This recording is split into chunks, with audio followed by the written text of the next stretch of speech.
Menjadi seperti anak kecil ini adalah tema besarnya hari ini, tapi saya bukan pengkhotbah utama. Hari ini saya duet setiap ibadah dengan seorang pengkhotbah cilik. Menjadi seorang anak kecil, nanti saya akan didampingi oleh anak-anak ini, ya. Sebentar lagi di kebaktian ini, Austin sudah getting ready. Itu anaknya di situ. Kasih tepuk tangan dulu. Ini semua anak-anak Eagle Kids kita. Ya, bayangin Bapak Ibu Saudara, kalau anak-anak Anda kalau usia voltage atau pra-remaja, rata-rata hampir semua, tapi setiap lokal nanti dicek lagi jam ibadahnya, jam 1 hari Sabtu pukul 1 siang. Bawa datang. Karena bukan gereja yang perlu sebenarnya, kita yang perlu ministry ini. Ya, mari kita sekarang melihat dulu menjadi seperti anak kecil ini ternyata bukan bicara soal Eagle Kids Ministry. Tapi bicara tentang orang dewasa seperti kita, menjadi seorang anak kecil, seperti seorang anak kecil ini gak ada hubungan sama usia. Apakah kita anak kecil sungguhan, masih kecil usianya seperti Austin, atau sudah dewasa bahkan udah kakek nenek. Menjadi seperti seorang anak kecil adalah kerinduan Yesus atas anak-anaknya. Kita semua, berapapun usia kita, Tuhan ingin kita menjadi seperti seorang anak. Ini sebuah sifat. Ini sebuah sikap hati yang harus kita miliki. Mari kita lihat dulu ayatnya Matius 18 ayat 1 sampai 5. Siapa yang terbesar dalam kerajaan sorga? Suatu hari murid-murid Yesus berdebat. Pada waktu itu datanglah murid-murid itu kepada Yesus, ada 12 ya muridnya, dan bertanya, siapakah yang terbesar dalam kerajaan sorga? Maka Yesus memanggil seorang anak kecil dan menempatkannya di tengah-tengah mereka. Lalu berkata, aku berkata kepadamu, sesungguhnya jika kamu tidak bertobat dan menjadi seperti anak kecil ini, kamu tidak akan masuk ke dalam kerajaan sorga. Seserius itu? Yes. Ayat 4, sedangkan barang siapa merendahkan diri dan menjadi seperti anak kecil ini, dialah yang terbesar dalam kerajaan sorga. Dan barang siapa menyambut seorang anak seperti ini dalam namaku, ia menyambut aku. Ayat-ayat ini kurang kita renungkan dan jarang dikhotbahkan. Menjadi seperti seorang anak kecil aja gak mau dikecil-kecilin. Enak aja, aku sudah gak umur 9 tahun, kita semua mau besar.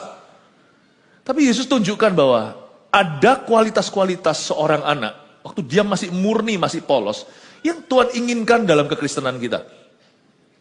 Dan ternyata itu sangat berhubungan dengan Tuhan. Kalau kita mau mengalami berbagai macam penyertaan, bahkan miracle atau bahkan mujizat demi mujizat dalam hidup kita, nggak bisa tidak. Kita harus punya kualitas ini. Bahkan doa kita pun akan terhalang kalau kita tidak punya sifat seperti seorang anak kecil. Soal anak kecil itu apa adanya, tidak pura-pura, tulus, mudah percaya. Anak kecil kalau kita beritahu, ya, kita beritahu sesuatu, misalnya, papa akan belikan kamu ini. Pada waktu papanya baru bilang akan, dia sudah anggap itu miliknya. Makanya ditagih setiap hari. Dan kalau kita mau menuju satu tempat kemana, dia sudah rasa sampai, padahal papanya masih OTW. Misalnya, ayo papa ajak kamu ke jalan-jalan, pergi kemana. Misalnya kalau naik mobil nih, jalan tol keluar kota, baru keluar rumah, udah nyampe belum? Anak kecil itu beriman. Apa yang papanya katakan itu benar. Dan itu akan terjadi. Bahkan mereka berani percaya itu sudah terjadi. Kalau kita punya sifat seperti anak kecil ini, betapa mudahnya mujizat terjadi. Karena kita punya second thought atau pikiran lain. Yakobus memperingatkan kalau orang itu mendua pikiran, jangan harap dia terima apa-apa dari Tuhan. Malah justru hidupnya gak tenang. Dia terombang-ambingkan. Itulah ceritanya kita orang dewasa. Setelah ngomong sesuatu ragu sendiri ya kan. Setelah doa gak yakin. Gak yakin kalau doanya itu mempan. Rumit, tenang. Tapi kalau kita menjadi seperti anak kecil, we just trust God. We are holding God by His word. Kita benar-benar memegang Tuhan pada perkataannya. Saya ingat suatu hari waktu masih anak saya yang pertama, Vanessa, masih kecil, belum punya adik. Waktu itu masih kecil dia, masih umur 3 atau berapa, umur 4. Saya pegang minumannya kecil gitu, nggak sengaja lagi jalan-jalan liburan. Saya nggak sengaja saya minum. Orang tua yang baik. Lalu setelah itu lewat pegawainya. Oh sorry Vanessa, lihat saya. Loh minumannya. Saya kalap kan. Pengakuan dosa. Saya nggak tahu ngomong, saya tunjuk pegawainya. Atau pegawainya nggak bisa bahasa Indonesia. Nggak bisa bahasa Inggris. Ya kan? Itu orang di negara yang tidak bicara bahasa tersebut. Saya tunjuk gitu kan. Saya nggak berbohong, saya cuma tunjuk. Anak saya langsung melihat pegawainya. Marah, lu kok minum Yakultku gitu loh. Dia percaya sama papanya. Cuman Tuhan tidak akan pernah menipumu. Tuhan tidak ada dusta hitam, dusta putih. Tidak ada pertukaran bayangan. Kalau kita punya hati seperti anak kecil, the word of God will be powerful in our hearts. Firman itu akan menjadi kuasa di dalam hati kita. Karena kita tidak meragukan sama sekali. Sedangkan anak saya aja, saya tuding aja dia percaya. Ya saya habis itu ngaku sih, saya ngomong sorry daddy yang minum. Ya sorry daddy yang minum. Aduh, saya nggak setulus anak kecil. Saya minta maaf sama anak saya minta maaf sama Tuhan. Ya kan? Tetapi, lihat itu. Anak itu polos percaya, dia mudah untuk percaya pada papanya. Apakah Anda mudah percaya pada firman Allah? Anak kecil itu apa adanya. Sifat ini akan sangat berkuasa dalam doa. Karena itu kalau kita baca ayat-ayat ini, saya mengerti kenapa Yesus menaruh anak kecil di tengah-tengah mereka. Mereka berdebat untuk perkara-perkara yang sia-sia. Siapa yang terbesar kira-kira di antara mereka? Siapa terbesar dalam kerajaan sorga? Yesus memanggil seorang anak kecil ayat 2 dan menempatkannya di tengah-tengah mereka. Menurut saya Yesus pun sifatnya seperti seorang anak kecil. Buktinya anak kecil waktu dipanggil langsung mau sama Tuhan Yesus. Anak kecil enggak gampang trust loh, enggak gampang trust sembarang orang loh. Mereka bisa percaya sama Yesus begitu mudahnya. Tuhan Yesus itu sifatnya murni. Waktu dia panggil anak itu ke tengah-tengah mereka, anak itu enggak dipaksa, tidak menangis. Tuhan Yesus itu kehadirannya tidak pernah mencekam. Enggak pernah kalau Tuhan Yesus masuk ke satu ruangan itu tiba-tiba suasananya mencekam sekali. Itu bukan Yesus, itu setan. Kalau kita jadi orang yang mencekam, intimidasi, di mana kita berada orang ketakutan, tidak nyaman, tidak damai sejahtera. Lain cerita kalau orang tidak nyaman karena dosanya, karena ada kita, berarti bagus. Berarti kita hidup kudus. Tetapi kalau kita tidak ada alasan di mana kita berada, kita menyebar ketakutan, kita nggak seperti Yesus. Dan kita tidak seperti seorang anak kecil. Bapak ibu saudara, anak kecil itu tidak punya defense, tidak punya pertahanan. Dia apa adanya. Dia polosan. Dan dia mudah percaya pada orang tuanya. Dia pegang papanya pada perkataannya. Kalau kita punya iman kayak gitu, gunung pun akan pindah. Cuman kan kita ini sering ragu. Kita bimbang melulu. Yesus panggil seorang anak kecil dan menempatkannya di tengah-tengah murid-muridnya yang berdebat ria. Kalian lagi gegeran apa? Tuhan tahulah mereka memperdebatkan siapa yang terbesar di antara mereka. Yesus gak tertarik. Kalau mau bicara siapa terbesar di antara mereka, ya jawabannya sudah jelas, Yesus. Tapi orang yang punya hati seperti Tuhan, hatinya seperti anak kecil, gak akan meninggikan diri. Yesus tidak berkata, sudahlah kalian tidak usah berdebat, tidak usah argumentasi. Aku yang paling gede. Yesus tidak ngomong gitu, dia panggil anak kecil, ditaruh di tengah-tengahnya. Kalau kita menjadi seperti seorang anak kecil, kita tidak akan pernah meninggikan diri, kita tidak akan menyombongkan diri, kita tidak akan boasting. Tidak akan boasting. Kita tidak akan menunjukkan pada orang lain aku lebih hebat, pembuktian. Itu berarti hati kita kehilangan kepolosan. Hilang ketulusan. Tuhan suka hati yang kayak gitu. Justru hati seperti itu undang promosi. Promosi ilahi. Coba lihat ya, orang yang melulu mikirin dirinya sendiri. Segala sesuatu berpusat dan berkutat pada dirinya. Orang seperti itu ya, dia akan berusaha untuk naik atau untuk panjat sosial. Tidak akan pernah Tidak akan pernah Tuhan mempromosikan dia.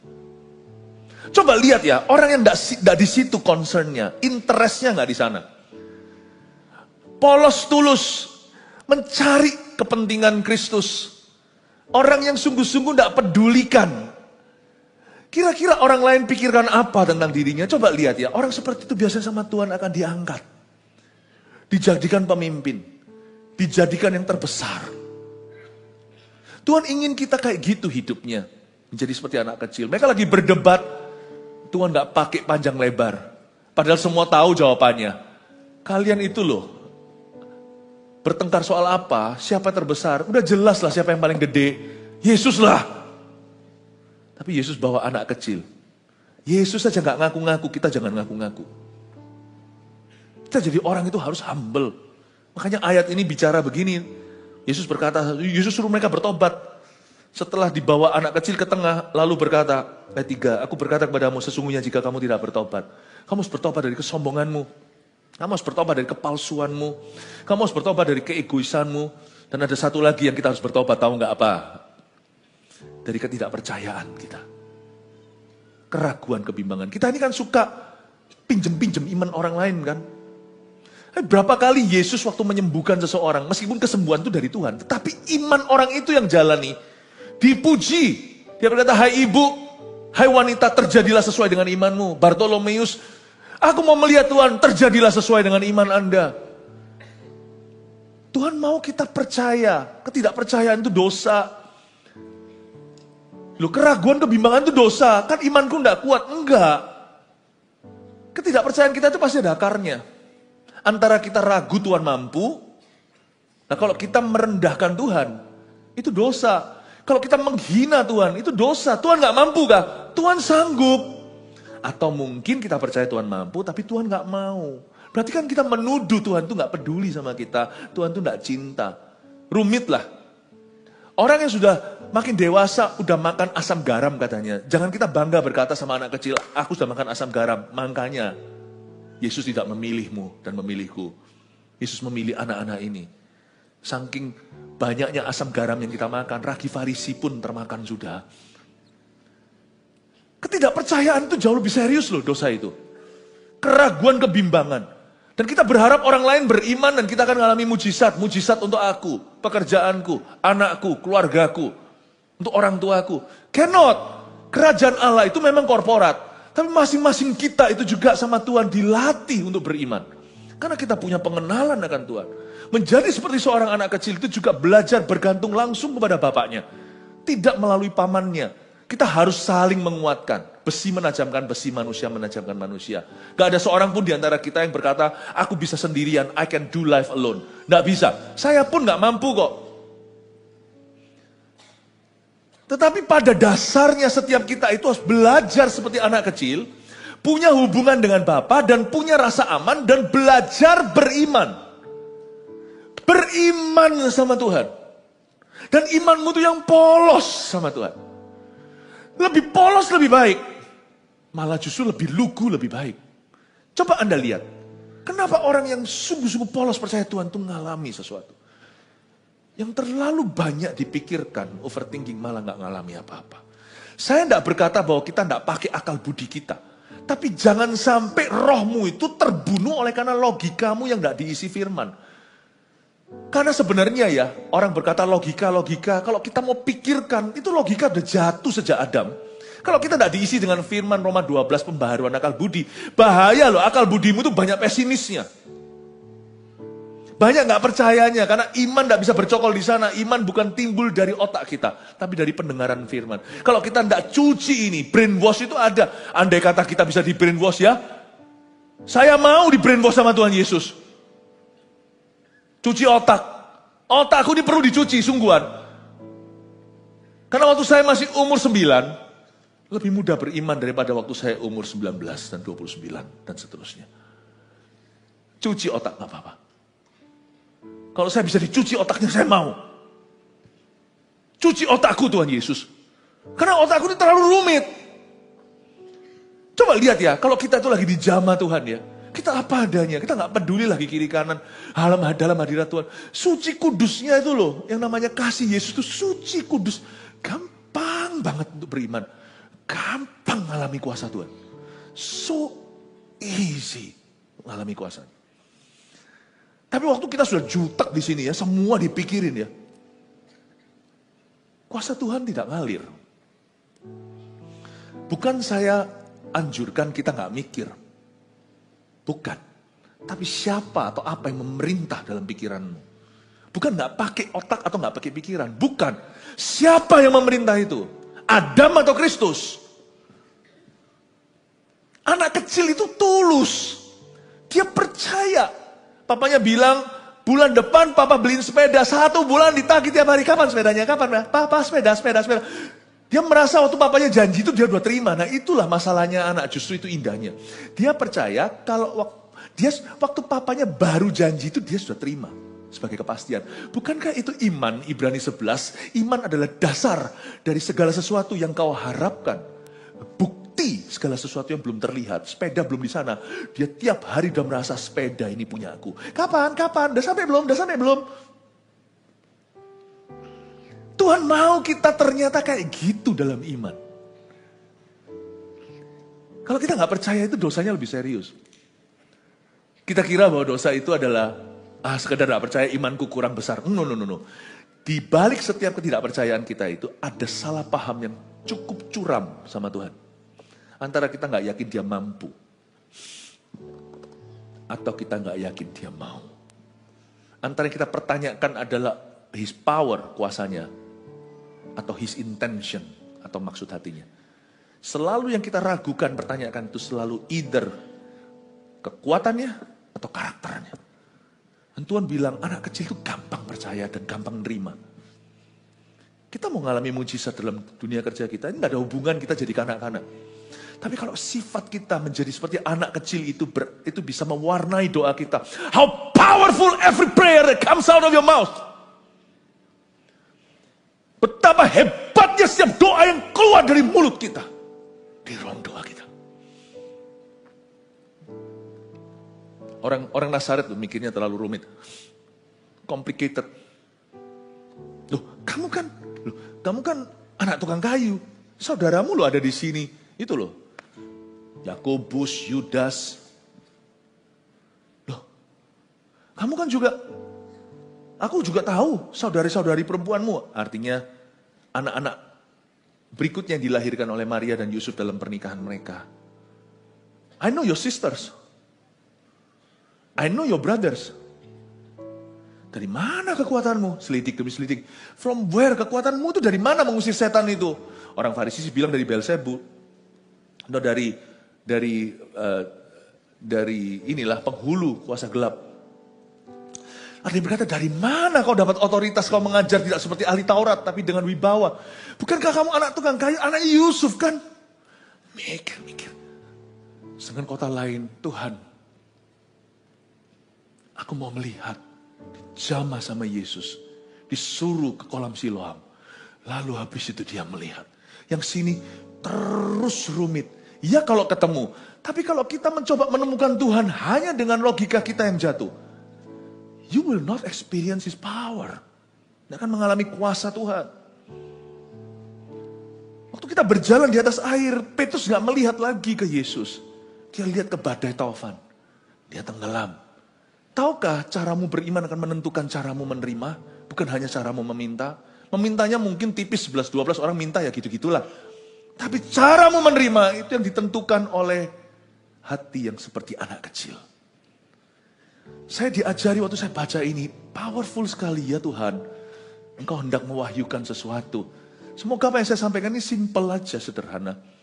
Tetapi membuka mata kita selama ini bottleneck atau penghambat jawaban doamu itu ternyata tidak jauh. Sikap hati yang salah. Sikap hati yang salah. Kurang percaya. Makanya Tuhan berkata begini di ayat 3. Aku berkata kepadamu sesungguhnya jika kamu tidak bertobat. Dan menjadi seperti anak kecil ini, kamu tidak akan masuk dalam kerajaan sorga. Kamu tidak akan masuk dalam persediaan Allah. The provision of God. Kamu tidak akan enter. Loh, kita ngasih Tuhan dan kita tahu Tuhan mengasihi kita. Tapi iman itu penting Bapak Ibu. Karena tangan untuk menggapai Dan jangan salah ngerti kalau saya bilang tangan itu seolah-olah kita ini motivasi, maunya terima-terima dari Tuhan. Enggak. Kita juga jangan jual mahal. Kita jangan sombong merasa diri bisa. Anak kecil itu kelebihannya apa atau enggak? Mereka bergantung sama papa mama. It's okay loh untuk bergantung sama Tuhan. Percayalah semua resources sumber daya dan kemampuan manusia itu ada batasnya. Tapi ada satu titik kadang-kadang hidup menguji kita. Untuk pada akhirnya kita bergantung pada Allah. To rely on God. Gak apa-apa. Meskipun mungkin ada pengkhotbah yang mengajarkan, wah janganlah sama Tuhan tuh, jangan motivasi, jangan minta-minta. Lah terus, gak minta sama Tuhan, minta sama siapa? Kalau hubungan kita hanyalah soal minta-minta doang, nah itu salah. Tapi please kau jangan larang kalau anakku minta susu dari aku. Siapakah orang itu untuk mengkritik anak saya? Dan untuk mengkritik parenting saya? Wong Tuhan aja berkata mintalah, carilah, ketoklah. Kenapa kita ragu? Dan kadang-kadang kita nggak ragu memintanya, tapi kita nggak punya pemahaman yang lengkap akan Tuhan. Sehingga waktu kita minta itu kita ragu apakah Tuhan akan memberikan.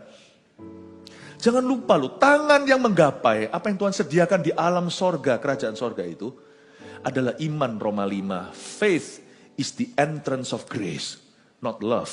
Love is the greatest indeed. Kasih itu memang yang terbesar. Tapi jangan lupa, iman yang membuat kita bisa memperoleh persediaan Allah. Bukan kasih, tapi kasih yang bekerja melalui iman. Paham ya? Gak bisa orang beriman, gak ada kasih, lama-lama dia tong kosong nyaring bunyinya. Tapi don't forget, even if you have love, Anda penuh dengan kasih gitu, penuh dengan kasih, tapi ragu melulu, ya Tuhan mengasihimu, mati masuk sorga. Tapi sepanjang perjalananmu, kau tidak akan melihat pertolongan kerajaan sorga atau sumber daya. Misalnya kita lihat orang kelepasan manifestasi di situ kesurupan. Lalu di sana ada seorang Kristen yang baik hati, cinta Tuhan, penuh kasih. Orang lagi kesurupan, matanya putih. Perempuan tapi suaranya keluar laki-laki, 3 lagi. Kelepasan itu ada, memang ada yang bukan kelepasan, hanya jiwa yang bermasalah. Tapi yang namanya setan itu ada. Kadang-kadang kasus kelepasan itu real. Dan pada waktu didoakan misalnya, yang ibu-ibu itu hanya menangis, kasihan kamu. Aduh, ini mungkin ponaannya, dilus-lus kepalanya, ya dia tetap kesetanan. Penuh kasih, gak keluar tapi. Penuh kasih, gak keluar setannya. Terus kita hanya berkata, haleluya, haleluya, ya. Setannya panas ya, dalam hadirat Allah karena Tuhan bertata di atas pujian. Tapi mana perintah yang mengusir dia? Tidak ada tindakan dan perkataan iman yang tegas dan jelas. Sehingga haleluya, haleluya. Dia cuma kelepak, tapi tidak bisa keluar. Dan tidak mau kok memangnya keluar. Lalu datang satu orang. Melihat dia kasihan, aduh kok begini. Lalu di dalam hatinya tuh tidak terima, kok dia disiksa. Sadar dia, aku punya kuasa. Nama Yesus di mulutku. Dan aku tidak ragu. Waktu dia tengking nanti dia tidak tertuduh. Aku sendiri begitu. Tidak. Waktu dia lihat orang itu, tante permisi ya. Iya, padahal ini tantenya. Yang ini orang tidak kenal. Orang tidak kenal, baru kenal di CG sekali. Dia tumpang tangan berkata, iblis dalam nama Yesus, keluar kau dari sini. Dia tergerak karena kasih. Dia kasihan sama orang itu. Dan kasih bekerja melalui iman. Lalu dia pakai imannya. Faith. Boom. Keluar. Dielus-elus gak keluar. Ditangisi gak keluar. Ditengking dengan jelas keluar. Dua-dua kasih. Mungkin tantenya lebih mengasihi. Tapi percuma. Yang satu mengasihi, belajar mengasihi. Tapi dia beriman. Roma 5, kasih karunia namanya deliverance, kelepasan terjadi. Saya kasih contoh, kenapa orang nangis-nangis dalam hadirat Allah. Kalau itu peperangan rohani, itu suatu area di mana kau harus berdoa dan benar-benar pakai imanmu. Kau tidak menggunakannya, nangislah sampai 2 bulan. Tak akan terjadi apa-apa. Kita perlu iman. Dan iman seperti anak kecil itu tidak ragu. Sepeda, Dia percaya waktu dikasih janji. Jangan meragukan janji Allah. Amin. Amin Bapak Ibu.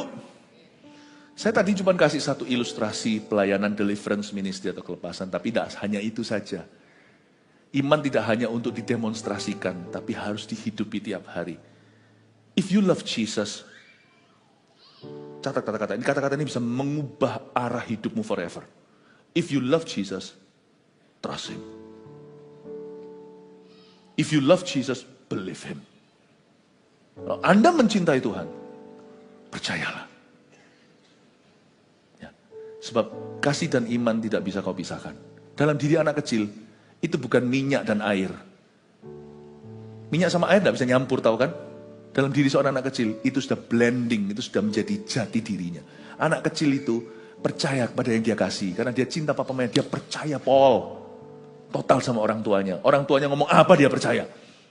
Makanya itu, jangan sampai sakiti anak Anda dengan bohongi dia. Ya, anak-anak itu percaya perkataan kita. Amin Bapak Ibu Saudara. Menjadi seperti anak kecil. Yesus berkata, aku berkata kepadamu sesungguhnya jika kamu tidak bertobat dan menjadi seperti anak kecil ini, kamu tidak akan masuk dalam kerajaan sorga. Sedangkan barang siapa merendahkan diri dan menjadi seperti anak kecil ini, dialah yang terbesar dalam kerajaan sorga. Humble. Tuhan ajar, anak kecil itu sangat rendah hati. Anak kecil itu apa adanya dan dia tidak pakai topeng apa-apa. Saya bersyukur di gereja kita, anak-anak dari sejak kecil sudah diajari untuk mengenal firman. Saya bersyukur, tadi di kebaktian pertama 2-3 yang ngikuti tahu saya khotbahnya beda-beda nih semuanya. Ayatnya aja sama. Tapi saya merasa tergerak di ibadah ini, kenapa saya harus ngomong soal iman? Karena mungkin di sini, di ibadah sekarang ini, banyak orang yang imannya sudah gak segitu polos lagi sama Tuhan. Sehingga dia mikir iman terus dipompa-pompa supaya kuat. Bahkan kalau bisa dompleng siapa. No. You have a major trust issue with your Father in heaven. You have a major trust issue. Ini yang mungkin menjadi teguran. Ya, ada yang namanya krisis kepercayaan dengan Tuhan. Jadi bukan dengan pakai cara-cara yang sifatnya superficial atau sifatnya plastik. Waktu kita itu susah percaya, itu bukan dipompa jawabannya. Dipompa itu nggak alami, sama dengan jantung orang udah berhenti dipompa-pompa ya jalan lagi mesin itu. Jangan sampai kau puas imanmu dengan Tuhan itu bergantung mesin. Kalau ada major issue, trust issue, kalau ada yang namanya krisis kepercayaan dengan Tuhan, coba turun sampai ke ruang mesin hatimu, cari tahu why, kenapa kita ragu sama Bapa kita di sorga. Why, kenapa kita ragu? Itu kita harus cari tahu. Karena disitulah solusi sesungguhnya. Bukan dipompa dengan mesin, pompa-pompa iman, doakan, iya kita harus saling mendoakan. Tapi kalau kita krisis iman, itu pun harus ditanggulangi. Why we doubt? Kenapa kita meragukan Bapa kita sendiri di sorga? Seperti yang saya katakan tadi, antara ragu dia mampu atau ragu dia mau. Mungkin keilahian Tuhan sudah turun di mata kita. Atau mungkin Tuhan tetap ilahi, tapi kita merasa jauh. Tuhan itu orang asing, masa sih dia itu peduli? Kita mulai meragukan cintanya. Paling sakit loh ya. Misalnya kalau seorang anak dicintai setengah mati berkata, papa mama gak cinta aku, itu sakit yang luar biasa. Itu rasa disalah ngerti sama anak sendiri. Kalau memang kita manusia perlu introspeksi, bisa jadi mereka ngomong gitu karena memang ada celah. Kalau Tuhan kan tidak ada celahnya, nggak ada salahnya. Jadi kalau sama Tuhan sudah so pasti kita itu selalu yang salah. Karena Tuhan itu kebenaran. Tapi kalau kita digituin sama anak, tanya dulu. Kenapa kamu bilang gitu? Coba cari tahu, siapa tahu ada 1-2 hal yang memang kita belum berikan. Misalnya kita rasa sudah brol-brolan sama mereka, ternyata hari-hari ini tidak punya waktu, itu lain, paham ya? Tapi meskipun demikian ya, sebagai orang tua, Anda yang orang tua kan pasti tahu. Susah ya, kalau anak sampai berkata, papa mama tidak cinta aku. Itu rasanya itu sakit, disalah ngerti. Mending saya dikhianati sama bisnis partner. Daripada anak saya pun tidak yakin bahwa saya itu cinta dia. Betul ya? Bisa bayangin dari sisi Tuhan nggak? Waktu kita tidak percaya itu sama dengan berkata, Tuhan kau tidak cinta sama aku. Itu bagi Tuhan tuh rasa kayak apa tertolaknya. Makanya dosa tidak percaya itu dosa orang besar, bukan dosa anak kecil. Anak kecil mudah percaya soalnya. Dan tahukah, tidak percayaan itu sebenarnya adalah suatu penolakan pada Tuhan. Bagaimana kau dan aku bisa mengalami pertolongan dari orang yang kita tolak? Kalau kita ulurkan tangan, dia nggak mau. Anjing aja loh ya. Dulu saya punya anjing namanya Bubble. Mati dia sudah. Ya, Shih Tzu. Itu dulu waktu dia sakit, itu yang mau kasih dia ini sebelum kami punya anak. Itu galak ini anjing ini, kecil tapi galak. Kadang-kadang anjing kecil itu mengira dia anjing besar. Dia justru yang jadi Charles-nya. Nah, setelah pembantu semua, pegawai semua coba untuk kasih dia obat karena dia sakit. Semua yang mau kasih obat, mau digigit sama dia. Gak mati sih, tapi digigit anjing kecil, taringnya kayak gitu, bolong sih bisa. Saya bilang gak usah, saya coba karena saya yang dia paling dekat. Saya ambil obat, saya elus dia. Oh, dia mau, saya kasih dia. Dalam keadaan sakit, saya kasih dia obat. Dia bisa hidup lagi berapa lama? Nah, maksud saya begini loh.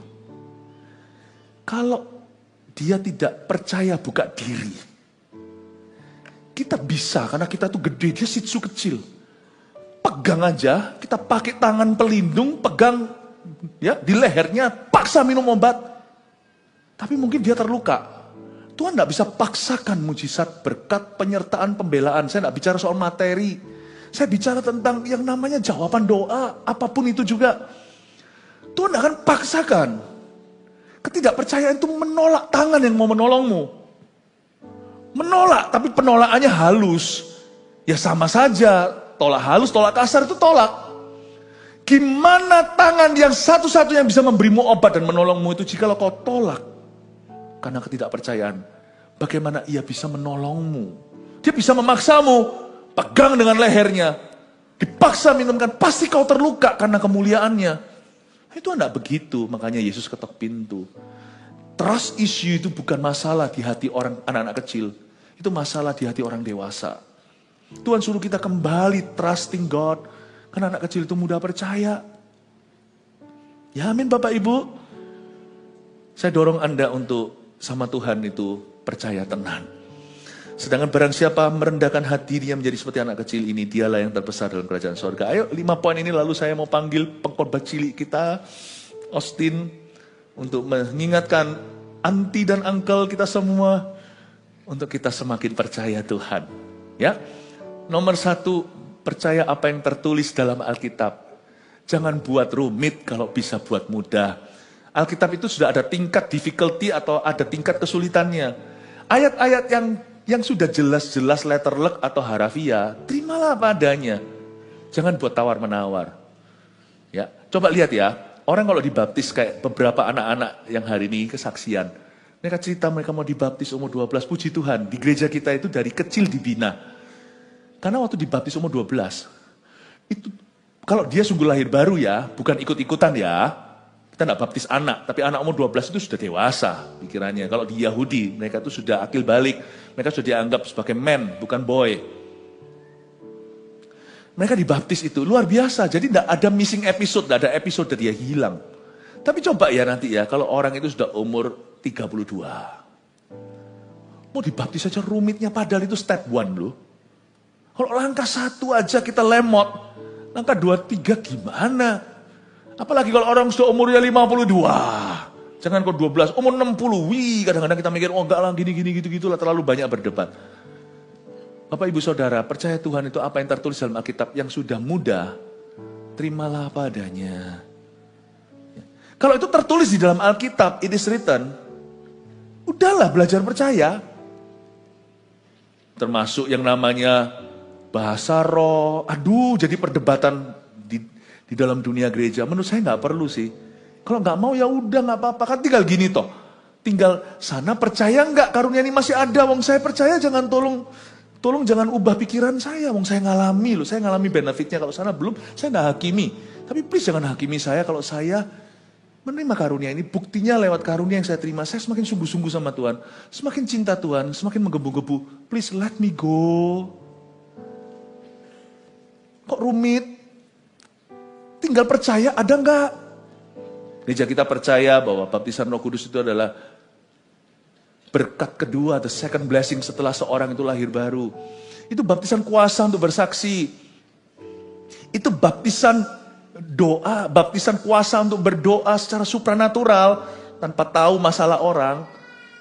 Kan itu ada tertulis di Kisah Para Rasul. Bahwa ia akan membaptismu dengan Roh Kudus. Udah, kenapa dibuat sulit? Saya sih nggak mau masuk dalam perdebatan orang-orang Kristen yang nggak ready untuk mengalami pengalaman baru dengan Roh Kudus. Kalau pengalaman baru itu nggak tertulis dalam firman, ya saya nggak mau. Pengalaman baru itu ada dalam firman dan saya lihat buah-buahnya, nggak mau ya nggak apa-apa. I love you, God bless you. Plus don't judge me if I'm hungry. Kalau saya haus, gereja kita akan terus menjunjung ini sampai Tuhan datang. We will not apologize. Ya, karena itu tertulis dalam firman. Apa yang tertulis dalam firman? Percayalah. 2. Ya.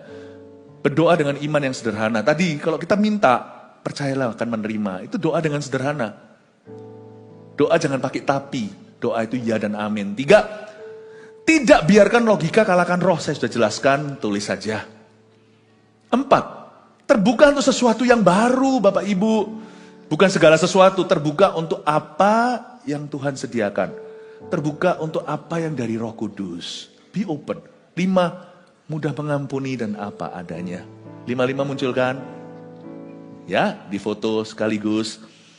Ayat 5, lalu saya akan sambut pengkhotbah cilik kita.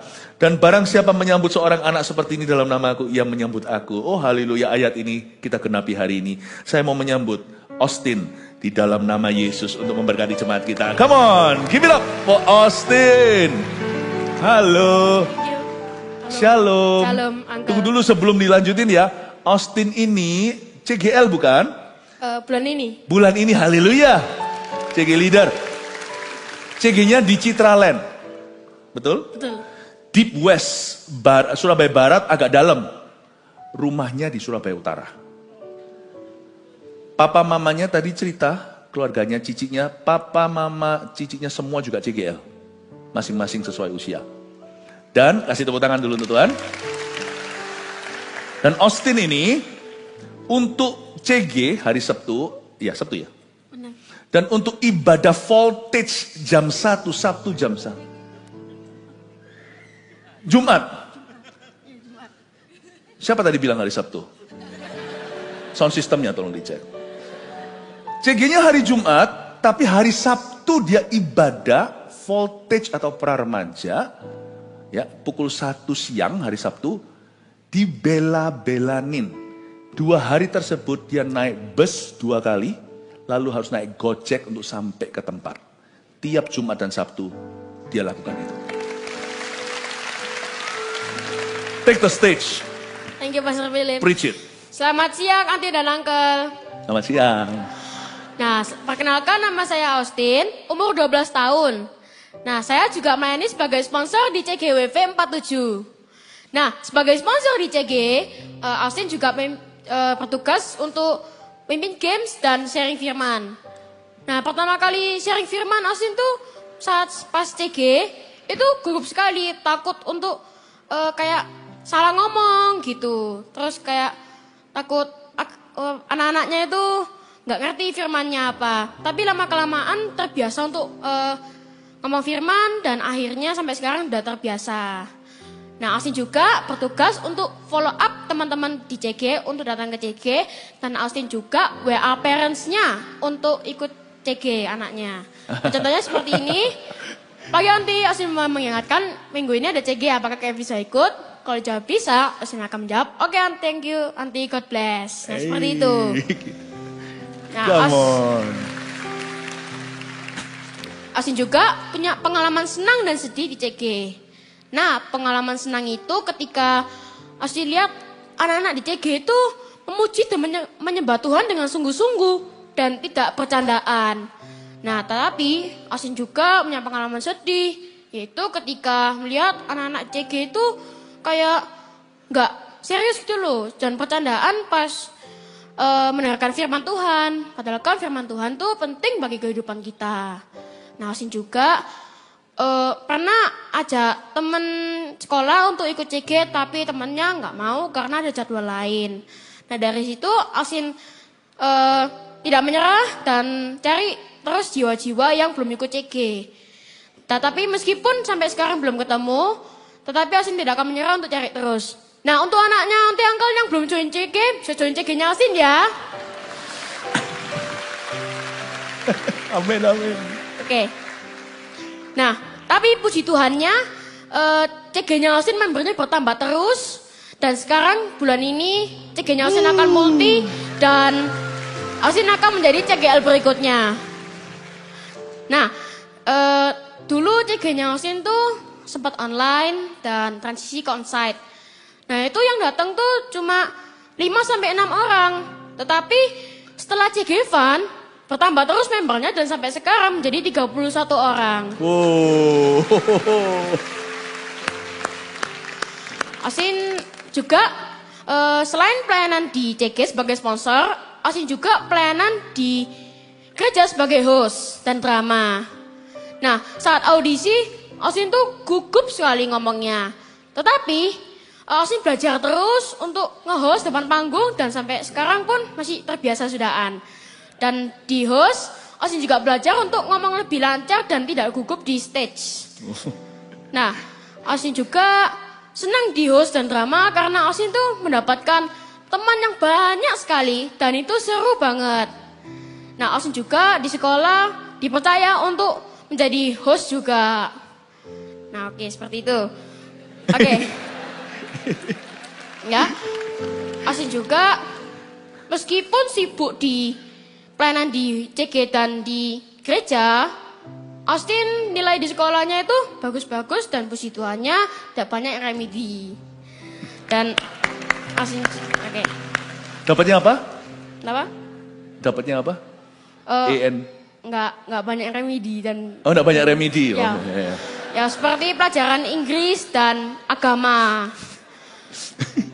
Ya, Austin juga mempunyai cita-cita menjadi koki atau chef karena Austin mau kasih makanannya Austin ke teman CG dan teman gerejanya Austin.